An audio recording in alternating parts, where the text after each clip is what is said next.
Welcome to Chilled Out Game Reviews, where I review my favourite games to unwind with. Indygo is a story-based point-and-click game revolving around one man's experience of depression. By definition, this game deals with some pretty heavy themes, but I think it handles them in a very thoughtful way, and could be beneficial to anyone with a friend or family member who struggles with their mental health.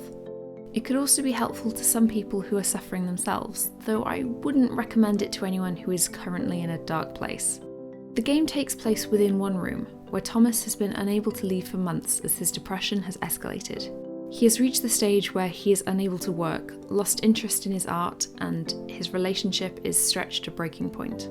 You are given a short task each day, which is completed by searching the room for the required items.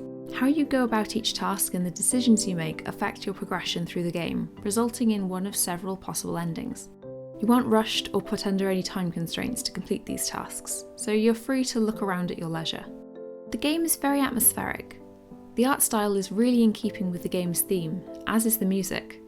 It helps to build this calm yet oppressive atmosphere, really making you feel as though you are inside Tom's head. I found myself being drawn into the story very quickly, enjoying the journey, but also eager to find out whether the path I was headed down ended well. The game isn't too long. It takes about an hour to complete one run through of the story. However, as there are multiple endings, you will get much more playtime out of it than that.